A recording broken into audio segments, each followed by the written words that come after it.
I was about to say somebody got to do it. Leave it empty seat.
city, represent the community.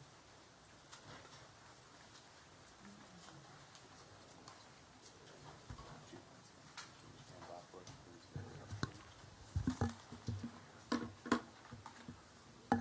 Yeah, we just need about a couple more minutes, okay? Sorry about being late.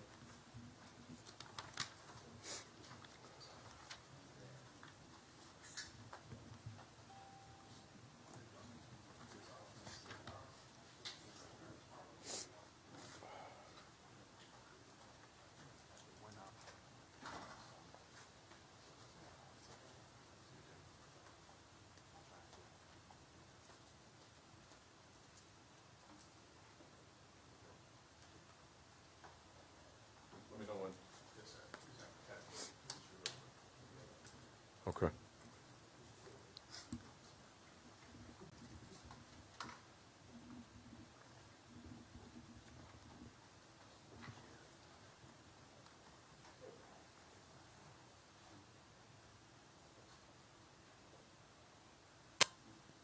Let me know when. Okay, yes, sir. What, 1 minute? Yep. 1 minute.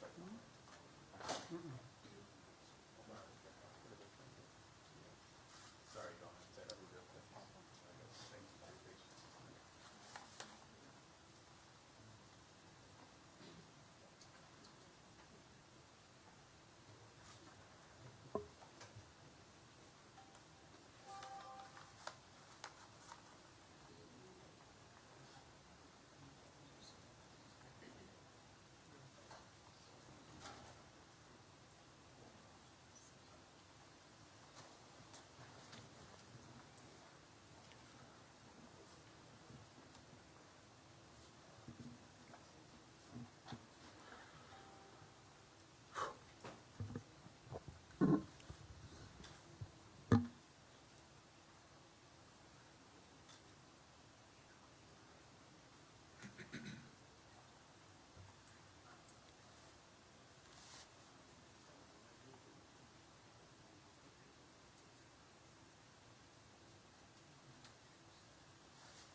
I apologize, Chief. 1 second.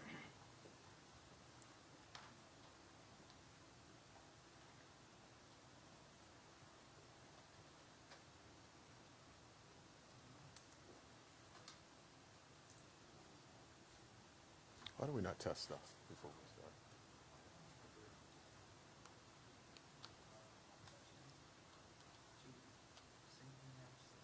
Yeah, I mean, test it.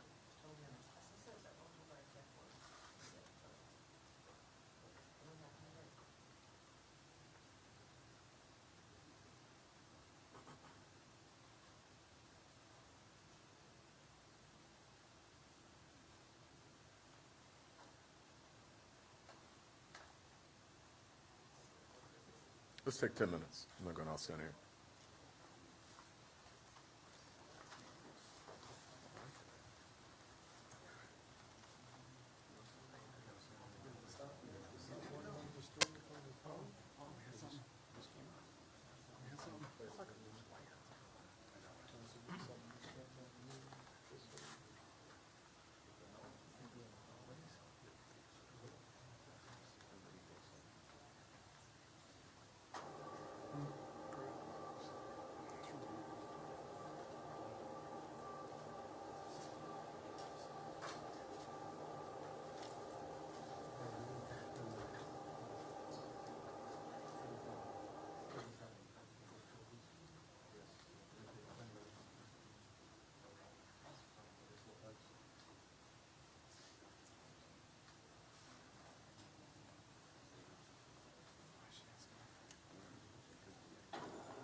Test 1, 2. Can you hear me?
Roll through the stream. Okay.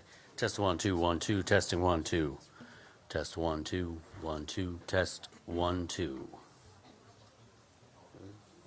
Keep going. Testing 1 2 1 2 1 2 3 4 1 2. Testing 1 2 1 2. Test test. This is a test for the audio. 1 2 1 2 1 2 1 2. Testing 1 2 1 2.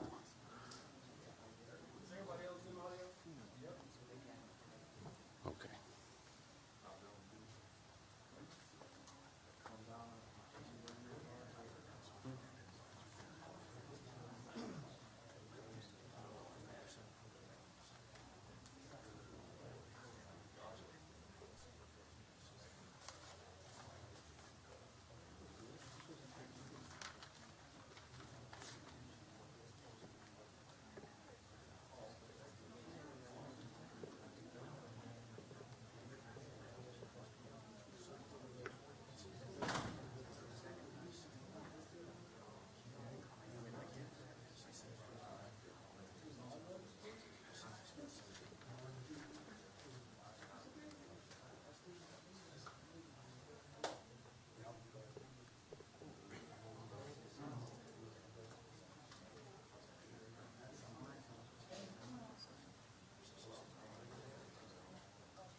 Check 1 2 1 2. Check 1 2. Nothing?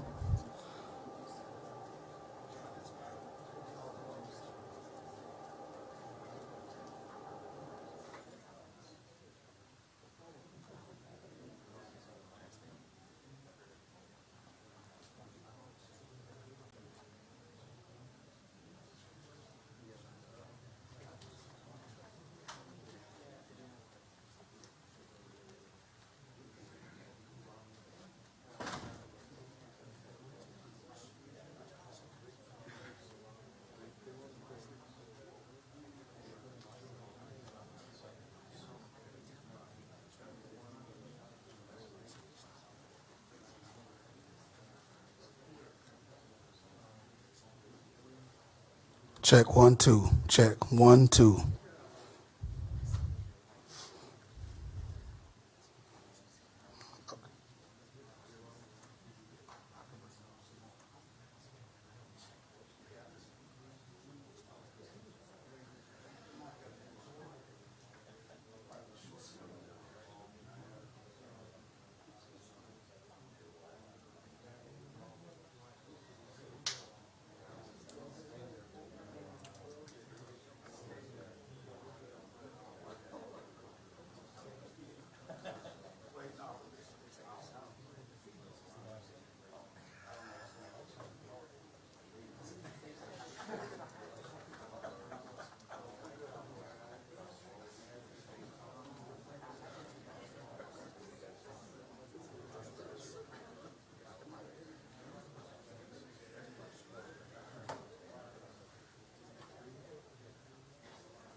wants to see us?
Are we ready to go? Yes, sir. All right. You are live, sir. All right. So we're not, we're going to use those video screens? All right, thank you.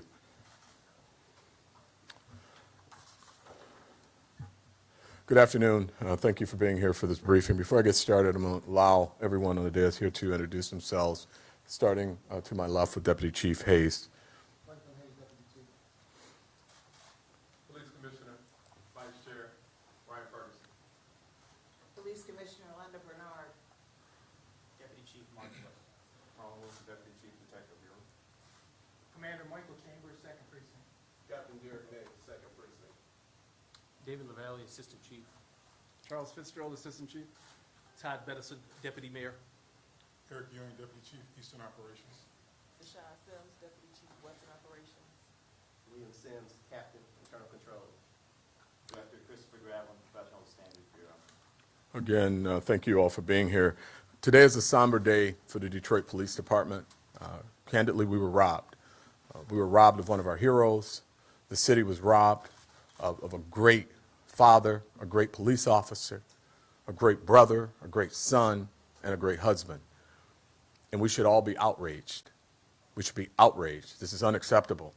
Minute by minute, the reality sets in that we have lost a hero in this department, one of Detroit's finest.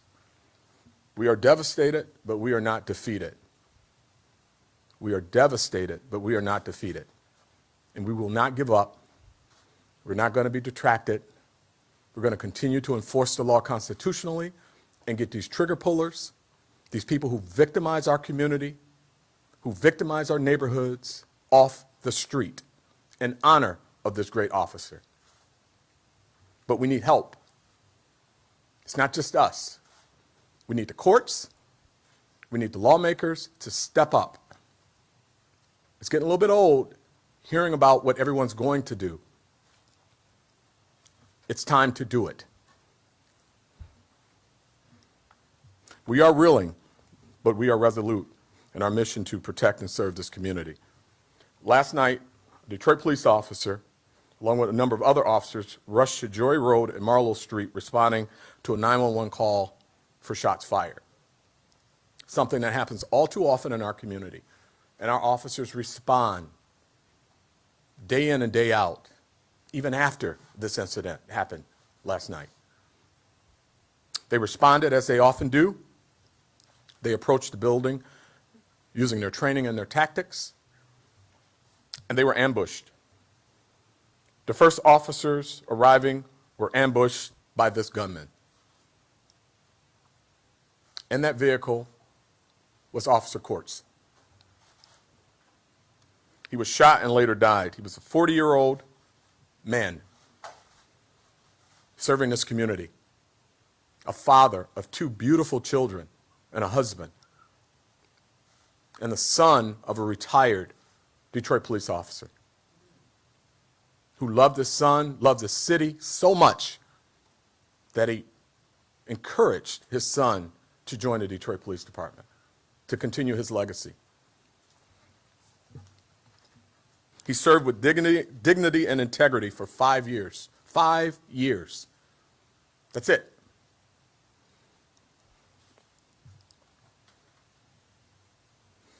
He was without a doubt a hero. And you're going to hear that over and over and over again because it's important. We spend too much time talking about non-heroes, like the murderer who killed this officer, who was simply doing his job.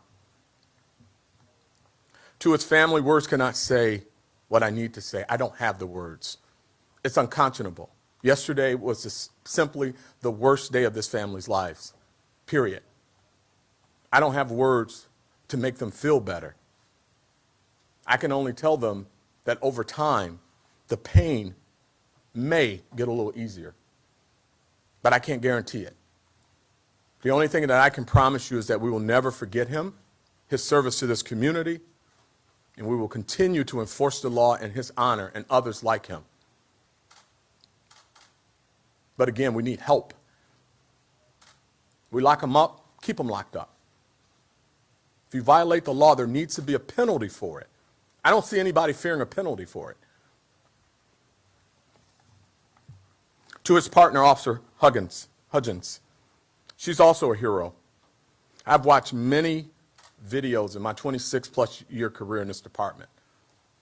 I've never seen heroic acts like the ones I saw this morning. Never.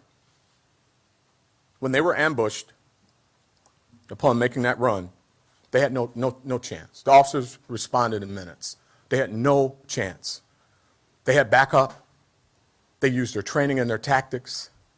And the murderer shot the window out of his apartment and immediately shot the officer while he was in the car. They put the car in reverse. The officers jumped out of the vehicle. Officer Courts struck,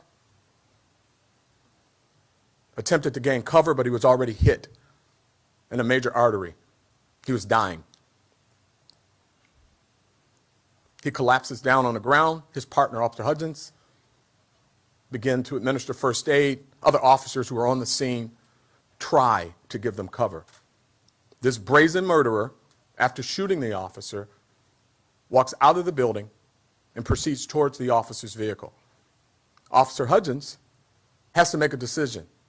She wants to keep direct pressure, her training, applied to her officer's wounds so that he has a chance to live. Behind her is the murderer who is walking towards her with this assault rifle. She makes the decision to give her partner a chance to live, keeping her back to the assailant. I've never seen anything like that. It's so many people who have never done this job that wants to tell us how to do this job. There's so many people that don't have the courage to do this job. That's an expert in how to do this job. What I saw last night and this morning were heroes that were doing the job. And I'm proud to lead them. But I'm frustrated. And please, nobody call me mad. I'm not mad. Mad is a useless emotion. I'm focused.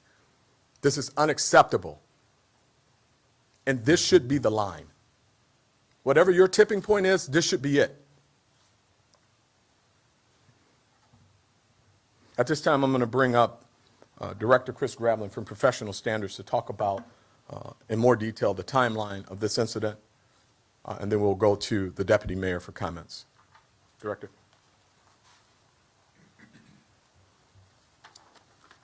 Good afternoon. 7:30 p.m. last night, shots fired call came in from Joy Road and Marlowe in the city of Detroit. At 7:32, dispatch radioed out that location to our responding officers. Multiple units from the 2nd Precinct responded to that location. At 7:39, 2 scout cars were the original responding officers. to include Officer Courts and his partner, Officer Hudgens. What happened when they got there at 7:39, they drove past the location on Joy Road. Officer Courts did a U-turn, turned onto Marlowe Street, did a U-turn, and positioned his car at the intersection of Marlowe and Joy. What we have seen in evidence is exactly as Chief described. We see an upstairs window being blown out, apparently by ammunition being fired from that window, and then shots being fired at our officers before they were able to get out of the car. The second scout car responding there had pulled onto Marlowe and were quickly out on foot to provide cover to Officer Hudgens and Officer Courts. Next slide.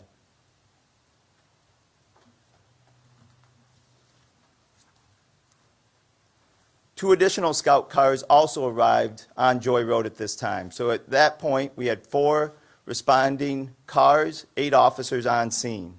2 of those officers, upon hearing the shots fired, ran back to their car and were able to receive their patrol rifles from their SUV and set up cover positions for our officers. At 7:41, so within 2 minutes of the initial assault, the suspected gunman walked out of the building with this weapon in his hand. This is a 7.62 semi-automatic Draco pistol. It is similar in caliber to an AK-47 and has a banana clip as well. This type of weapon is designed to fire multiple rounds in very quick succession. As he walked out of the building, the other 4 officers providing cover for Officer Courts and Officer Hudgens opened fire and struck the man several times, resulting in his death as well. All of this occurred within the first 2 minutes of them responding to this call.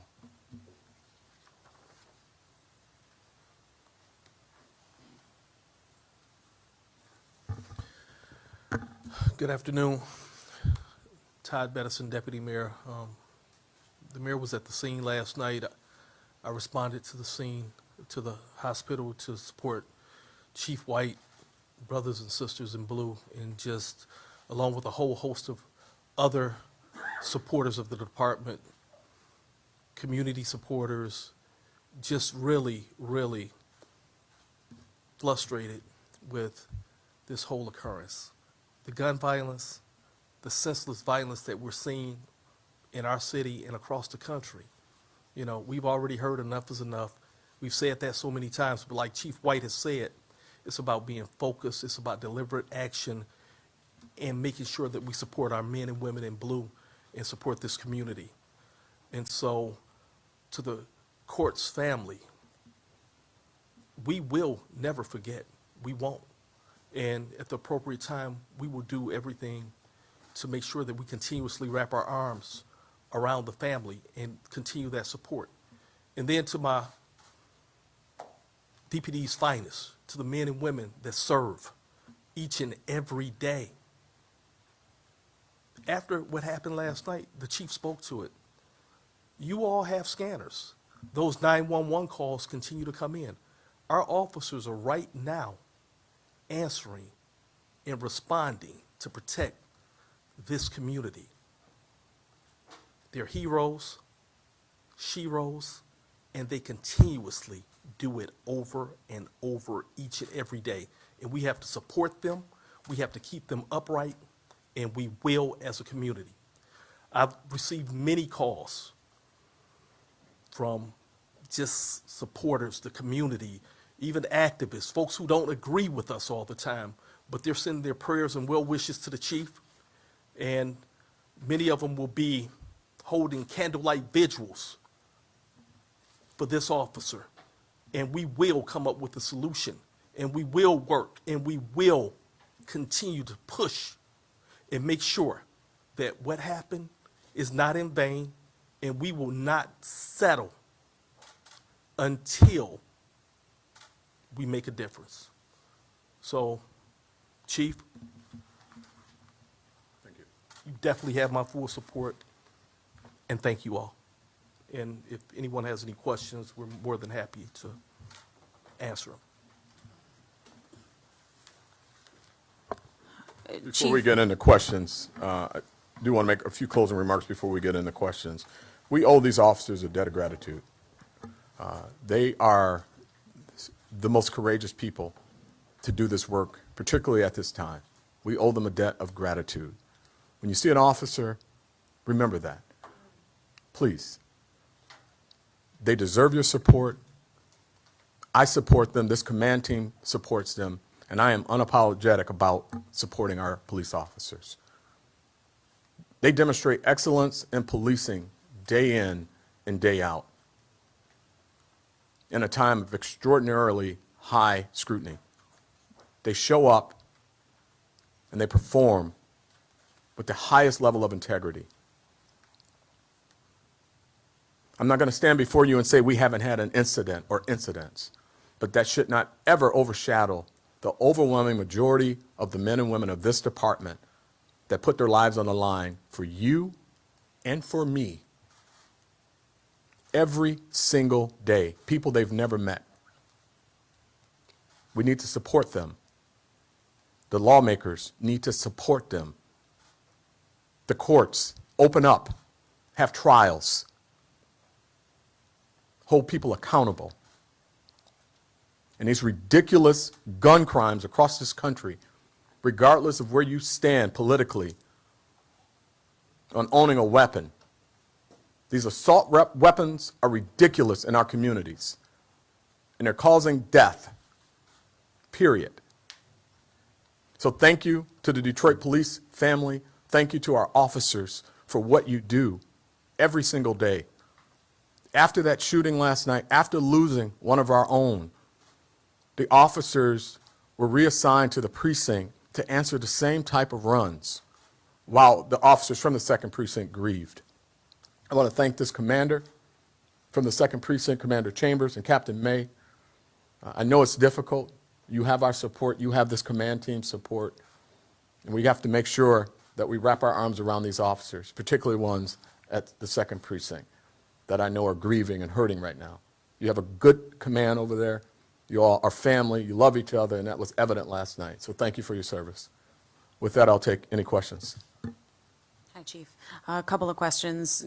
Going off of what you just said, I mean, how do officers respond to these calls? How are they any match for these weapons that are out on the streets? And what was this guy after using a weapon like that?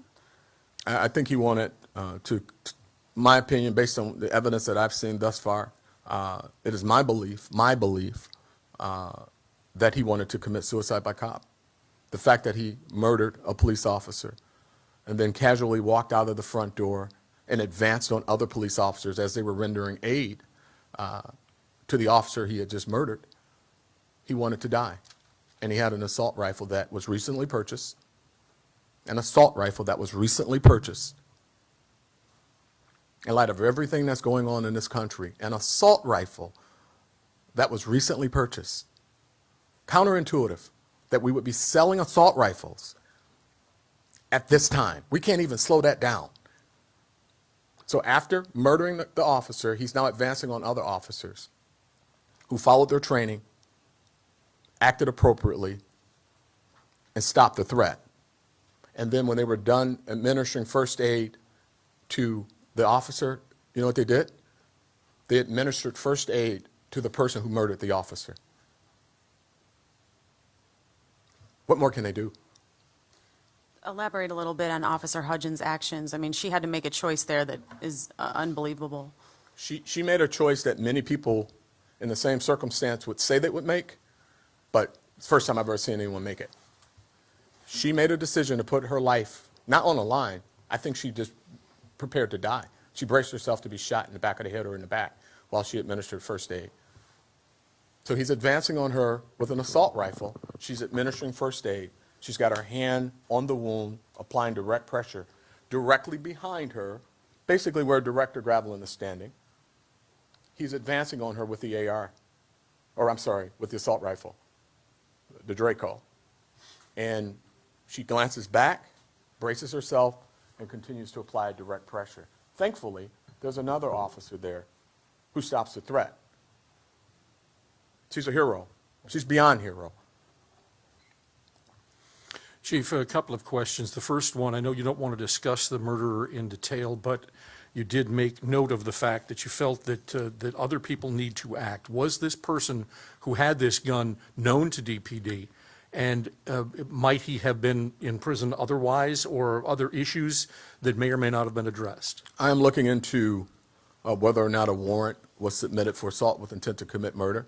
I don't want to confirm that right now, but preliminary information suggests that he had a pending, or not a pending warrant, but a warrant was being reviewed in the prosecutor's office. But again, it would be irresponsible for me to confirm that until I actually lay eyes on it, but that is my understanding. But there's been a number of cases where people are out on tether, people are out on bond, low bonds. I just had a person attempt to murder his neighbor, stabbed the adult and they both were adults, but it was a father-son, stabbed him. $5,000 bond, 10%. Next door neighbors, he's out. So how does this end? What, they make up, have a barbecue? No. Someone's going to retaliate, or he's going to finish the job. And then we'll be back here talking about it once again. One other question. The department is wrapping its arms around each other and the family of Officer Courts. But in looking at the plaques in the wall coming in the room, you've had 6 officers die in the line of duty in the last 5 years. What can you do? What can the department do to protect its officers? What needs to change in order to prevent 2023 having yet another police officer murdered? Yeah, well, you look at the uptick in law enforcement officers being murdered around this country. And sadly, there's a lot more to just what we can do. I mean, the officers exercise daily great restraint. They use their training. We're some of the best trained, which is why, you know, a lot of agencies try to poach us. They know we've got a fantastic police officer in the city of Detroit. So the officers use their training. They have their equipment. Could not be prouder of how they perform. But the reality of it is, this is beyond Detroit's issue. This is the country's issue in the relationship with law enforcement. It's this, you know, anti-law enforcement conversation. There is zero penalty for criminality unless it's something extreme. There's no penalty for bad behavior. There's no fear of the judicial system. It's not correcting behavior like it used to. When you had mandatory 2 for carrying a legal weapon, it changed behavior for people who thought about it. So now when you carry a legal weapon on Monday and we complete the report, you're out and you're in the same place with a tether on, waiting on your court date, which may or may not happen for a year or 2. So, Chief, you've talked about the prevalence of guns on the streets for a while now. How does this impact the quality of life for Detroit citizens, and how does this impact the work that officers are doing every day? I mean, you report on it. I mean, the quality of life. I mean, we have a great community. We have tremendous community support. The deputy mayor talked about, even our activists have called me, our activists, and said, this is unacceptable. We support you. We support good policing. We just want to make sure that everything is correct in how you do it. We support you. So when you talk about the quality of life, we're here all too often talking about double shootings, triple shootings. And the officers do amazing work. They do. They make the arrests. We're making the arrests. But how many times do we stumble onto someone who should have been incarcerated that's out on the street committing another act? So it has a tremendous impact. You know, I'm not standing here reporting on a fist fight that keeps happening in and around our community. I'm reporting on double shootings, triple shootings, people in drive-bys. We don't have drive-by fist fights, shootings. So we need to have the right conversation. Illegal guns. That's what's happening. If you're legally carrying a gun and you have a CPL, more power to you. Don't make impulsive decisions, because we see that too. We see last shooting we had, both were CPL holders. Decided to, you know, you look at me wrong, I'm going to shoot you because I've got a shiny new gun in my pocket. Need to use it, just bought it. That's what's happening. But then you got the illegal guns. It's driving crime in our communities, and we all have to care. We all have to care. This is all of our problem. You know, it's comfortable to keep calling it Detroit's problem, right? Look what happened around the state last few days. Look what happened in communities that you barely hear on the news. You all love to report Detroit, but when you're reporting Fraser and other cities that's having shootings, impulse decision-making, road rage incidents, Maybe it gets attention now. So what are we going to do about it? Have a meeting and talk about it? No, we need to take action, and we need to all partner in this. We can do something, but we're not. We're not. We're not doing enough. And so I got a dead police officer, and candidly, it's heartbreaking to look at these officers. But do you know what I dread beyond looking at the faces of my officers? What I'm dreading is having to tell, once again, that mother, that daughter, who cried out when she learned her father died. And out of respect for her, I will not tell you what she said. But every member of my command team was standing there, and there wasn't a dry eye. Has the department figured out a way to slow down the prevalence of assault weapons getting into the city? Yes, and we try, okay, but again, the officers do amazing work.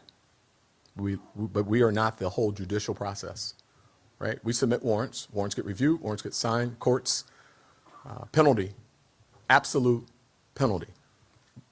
We're not part of the penalty process. We submit warrants, warrants get reviewed. Prosecutor's been fantastic reviewing our warrants and submitting them, so this is not anything about the prosecutor's work. But low bonds. We've started something now where once we get a victim of a shooting or victim or a perpetrator of a shooting, we look at, should they even be out? Should they be out? Should they be incarcerated right now? Oftentimes we find they're waiting their court date on a serious felony. So even if you're a victim of senseless shooting, if you're not on the streets and you're not supposed to be, that's a life saved.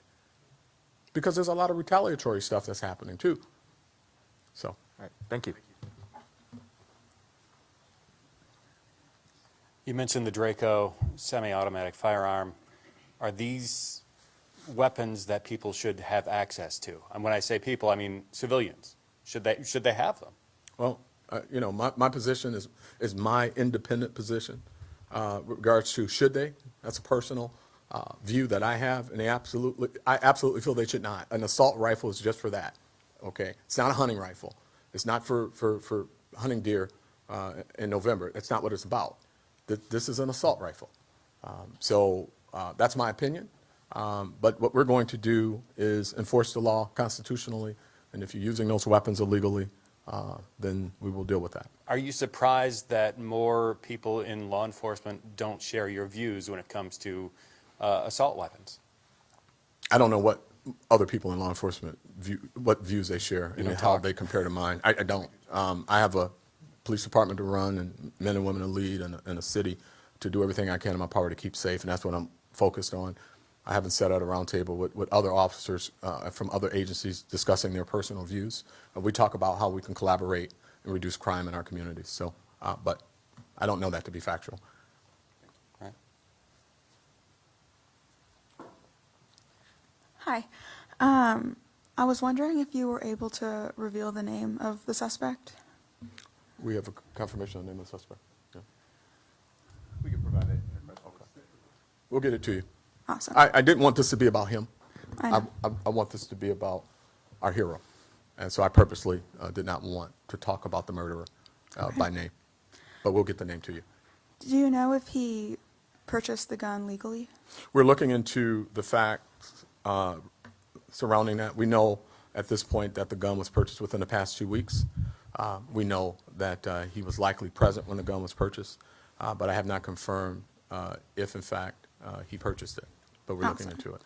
And then I know you said you didn't want to talk about this right now, but I guess I have to ask. You said there was a warrant, or you think there might be. Does he have any priors with the department, or was he sort of on your radar? He wasn't on our radar from the standpoint of we're looking for him. He had, and again, this is unconfirmed, so I want to be clear. You know, I get briefed every half hour on this case since it happened. What we're looking into right now is that he had at least someone was submitting a warrant on him. We're looking to see if the warrant was in the prosecutor's office. It was not the Wayne County prosecutor's office. We're going to confirm what prosecutor's office it was in, what was the status of that warrant, and it is my understanding that it's for an assault of crime, a very violent assault of crime, and very, very serious, but we don't have confirmation just yet. Thank you. Sorry, last question. Are you gonna release body cam or dash cam footage? As we've done in the past, while our investigations are active, we release stills, and at some point we will evaluate the need to release body camera. All right, thank you. I'm Thank sorry you. for your loss. Good afternoon, Chief. You may have said the other hero's name, Hudgens, first name and how many years on the department for her? We got the first name. Amanda. All right. How many years? About the same amount of time, but we'll get confirmation. But it is Amanda Hudgens. Okay. We had the shooting into a house last week on the west side that was on video and made a lot of news. Was that, it looks similar. Was that also a Draco gun? Was that a Draco? I don't think that was a Draco. Was it? Yeah, we'll confirm. And I know you don't want to talk about the murder. Do you know if he had any kind of a rap sheet or his age? We do know that he's 19. Okay. And he has some history, but I can't recall it as we speak. Prior contact with us? East Point. All right. And is he one that you've referenced in prior comments that he should have been locked up? As I said, we've got to look to see the status of the warrant that was submitted for the murderer and make a determination on whether or not the warrant should have been signed by now. I mean, I don't know the circumstances. We have to be very careful before I say whether or not it should have been, shouldn't have been, what the status of it is. My understanding at this point is that there was likely a submission of a warrant. And I'm carefully choosing my words until I know more facts. Was he a loner? Was he living alone? Did he have anybody? It appears that he was living alone, yes, sir. And this was the first time he's used this gun, as far as you know? I don't know that, but we'll be looking into that. We're investigating that right now and see if it's tied to any other crimes. Thank you. Hey, Chief, my condolences to you and your Thank you. department. Could you talk a little bit about the initial call that brought them to that scene, the shots fired? Were they outside, inside of the apartment? Any details on that? Yes, and we've been looking into that since the incident happened. It appears, and if AC, if you want to add anything, please feel free, that he was shooting outside of the window, and then I also heard that there was some shots being fired inside of his residence, which was over that commercial building. In fact, one of the things that was interesting in watching the officer's body camera is that the officer was actually trying to declare it a barricaded gunman, meaning that the shots were being fired and he was barricaded inside, but they never got to that because he had shot and murdered our officer and decided to come out and advance on other officers. Thank you, sir. All right, thank you.